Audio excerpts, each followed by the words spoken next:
Hi అండి, కుమారి special వంటకాల ఛానల్కి స్వాగతం. ఈరోజు అయితే నేను అరటికాయ వేపుడు చేస్తున్నానండి. అరటికాయ వేపుడు మనం డైరెక్ట్గా రౌండ్గా చక్రాల కింద కోసేసుకుని దాంట్లో కొంచెం పసుపు, కొద్దిగా సాల్ట్ వేసుకుని కలుపుకోవాలన్నమాట.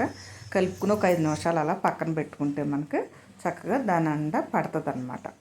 మనం ఈ లోపల మనం తాలింపుకి కావాల్సిన పదార్థాలన్నీ తయారు చేసేసుకుని మనం ఉంచుకుంటే బాగుంటుంది. ఒక 5 నిమిషాలు అలా ఉంచుకుంటే చక్కగా పడుతుంది. మనం ఈ లోపల గ్లాస్ వెలిగించేసుకుని బాణీ పెట్టేసుకుని ఒక 3 స్పూన్లు నూనె పోసేసుకుందాం. నూనె పోసుకున్నాక మినపప్పు, శనగపప్పు, ఆవాలు, జీలకర్ర వేసేసుకుంటున్నాం తాలింపుకి. అవి కొద్దిగా ఏగనిచ్చి అప్పుడు మనం ఉల్లిపాయలు, పచ్చిమిరకాయలు వేసుకుంటున్నాం. ఉల్లిపాయలు, పచ్చిమిరకాయలు వేగిన తర్వాత చక్కగా ఎండుమిరకాయ అలాగే కరివేపాకు కూడా మనం వేసుకుంటే టేస్ట్ బాగుంటుంది అన్నమాట. ఎండుమిరపకాయలు, కరివేపాకు, కొత్తిమీర,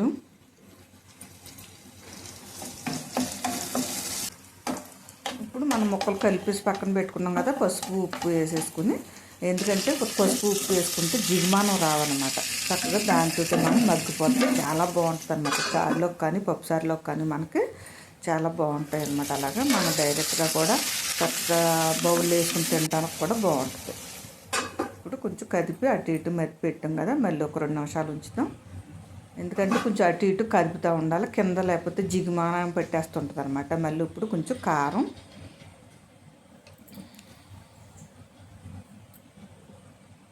కొద్దిగా సాల్ట్ మనం చూసుకుని వేసుకోవాలి. ఎందుకంటే ముందు ముక్కల్లో కలుపుకున్నాం కదా, మళ్ళీ చూసుకుని వేసుకోవాలి. అది బాగా కలుపుకుంటే మొత్తం ముక్కలు అన్నిటికి పడుతుంది.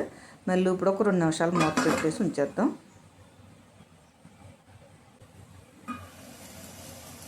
చక్కగా మగ్గింది. ముక్క కూడా మీకు చూపిస్తున్నాను చూడండి, ఉడికింది. మనకు వాటర్ గట్ట ఏం పోయలేదు, చిమ్ములో పెట్టుకుని చక్కగా అలాగా నూనెలోనే మగ్గింది అనమాట. ఇదో రకమైన టేస్ట్ వస్తుంది. ఇది చాలా బాగుంటుంది అనమాట. మనకి వేపుల్లో కూడా ఇంకా రకాలు ఉన్నాయి. మనం మళ్ళీ వేరే టైప్లో ఇంకో రకం కూడా మీకు చూపిస్తాను. ఇప్పుడు కొంచెం కొత్తిమీర తెలుకుంటున్నాం. ఇది ఒకసారి మొత్తం అంతా పైకి కిందకంతా కలుపుతాం.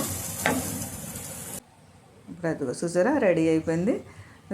తయారు చేసే విధానం కావాల్సిన పదార్థాలన్నీ చూపించాను కదా. మీకు నచ్చితే కనుక లైక్ చేయండి, షేర్ చేయండి, బెల్ ఐకాన్ నొక్కండి.